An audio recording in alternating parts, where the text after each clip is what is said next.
Welcome back to our lecture on Sub-Saharan Africa. Here we will focus on the politics and economics of the region. We're going to first pick up where we left off, which is the rise of independence movements. Of course, since colonization and since the period of slavery, people have been resisting domination and exploitation, right? Nobody likes to be exploited for the benefit of others or conquered and colonized. So people have been struggling against occupation. In the 19th century, though, there is a very qualitative difference that Europeans now have militarized warfare, industrialized warfare through the introduction of machine guns, for example. And Europeans definitely use these tools of war to occupy and divide up the territories and extract wealth and force people to work for them. Of course, this is going to lead to movements to struggle against this type of colonial and imperial domination. We're going to see especially after World War II, when many people had participated in the liberation of Europe from the Nazis and the fascists. So many people are sent back to their to the colonies, but now they also want independence, right? Part of it is people are supposed to be fighting for democracy and against fascism in Europe. Well, why do we have fascism, which is colonialism, right? And these forms of domination, why do we have it in Africa and why don't we have democracy? So people also, the Second World War gives an impetus for this type of organizing. The United States also pushed for the creation of the United Nations after World War II, which is going to embrace ideas of self-determination of peoples, that the idea that peoples determine their futures, not their colonial powers. And so World War II had also taken a toll on the European economies, and so they couldn't administer colonization as much as they used to before. So we're going to see the rise of independence movements that also begin to connect with each other in a pan-African, an Africa-wide series of movements. In the map here, we have countries that gained their independence. For example, if we look at the countries in green, these were former African colonies. And about 16 countries in 1960 gained their independence. And the African independence movement also influences the African-American civil rights movement in the United States. Okay, we also have countries that gain independence as early as 1940s, like Ethiopia. Ethiopia was not conquered, but they did fight against, or were always fighting, against fascist Italy, for example, since the colonization. But we have different dates of independence. Some countries gain independence much later, like Angola gains independence from Portugal in 1975. And part of that is what then triggers the Portuguese Revolution. African independence movements also got help from the USSR, the Soviet Union, right? But also China and Latin America and personalities from the civil rights movement. For example, the writer James Baldwin travels to Africa. Toni Morrison as well, right? Famous writers identify with this movement that is transnational, that crosses national borders. Here we have, for example, a poster from Russia, which shows a person, right, breaking their chains of domination and with a rifle. Many of these were armed movements because the colonial powers did not want to let go of their colony peacefully.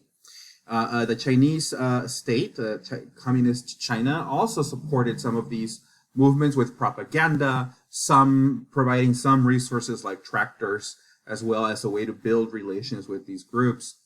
And of course, there were, again, colonial powers like the United Kingdom, Belgium, and even the United States were not always so supportive of these movements because they leaned to the left, because they wanted to redistribute the resources in a sort of socialist or communist manner in some cases. And up until the 1990s, for example, South Africa was divided by apartheid, which was the segregation of blacks into poor neighborhoods, shanty towns known as Bantustans in this period, right? So Nelson Mandela was also a figure representing the struggle for equality and against apartheid in South Africa. There is a very good book that chronicles how Europe underdeveloped Africa. That's the name of the title, by the author Walter Rodney. He studied in the University College of the West Indies in Jamaica, later on at the School of Oriental and African Studies, and Oxford in the United Kingdom. And this book provided an important correction to a lot of European scholarship that had justified European colonization and the pillage of Africa, arguing that Africa was underdeveloped and that Europeans brought civilizations. And so what this book does is it turns that on its head and argues that instead of developing Africa, Europe underdeveloped it. And this provides a lot of the context for, as I mentioned, some of today's underdevelopment in the region. After the 1950s, we see that African countries tried to evolve and develop their economies. As I mentioned, sometimes their former colonial rulers support this. Oftentimes they don't. We live in a capitalist society, and so the goal was to make business with the new regimes. And if people got too, if the new rulers wanted to become too socialist, they would undermine the colonial powers, and the world powers like the U.S. would undermine that project. Okay. The other aspect that we see is that after independence, these new countries have to navigate dual or triple heritages of colonialism. For example, linguistic differences. So people had many different languages and dialects, so they had to use a language, which usually was a lingua franca, usually the language of former colonial powers, be it French or English. We also have religious differences between Christians, Muslims, and other ethnic religions, and then economic fragmentation, in which the countries, even though they were politically independent, economically they were dependent for trade on their former colonial powers.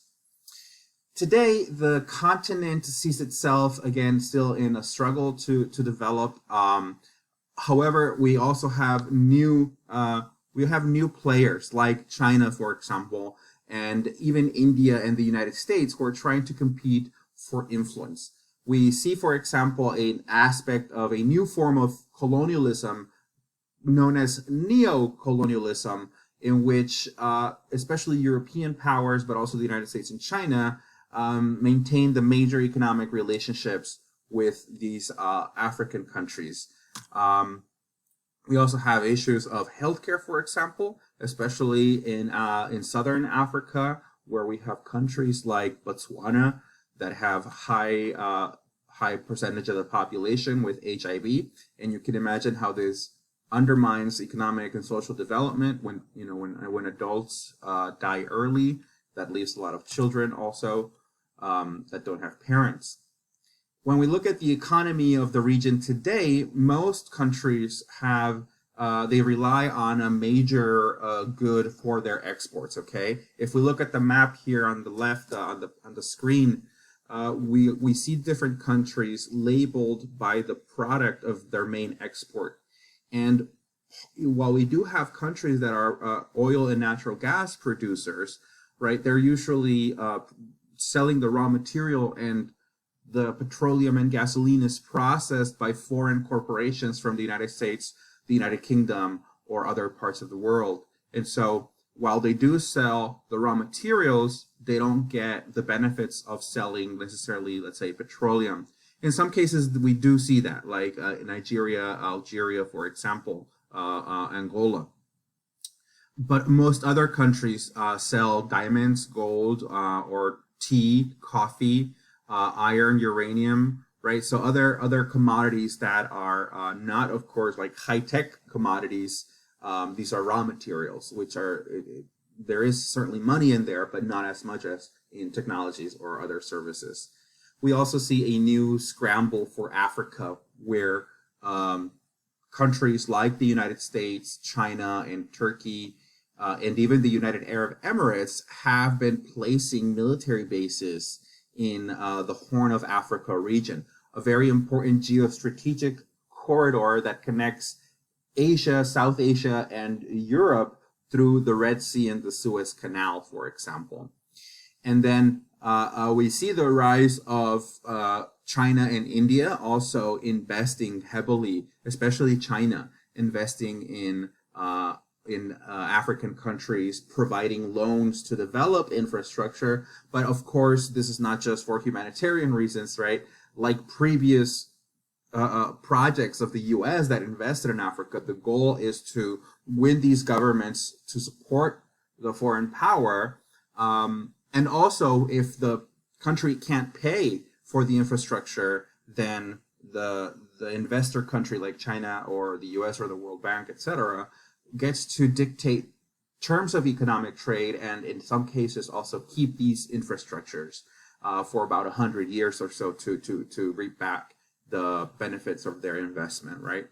So the continent still finds itself in a process of development, evolution, and we obviously difficult situations of poverty where people are also trying to migrate and find a better life in other parts of the world when that's not possible at home.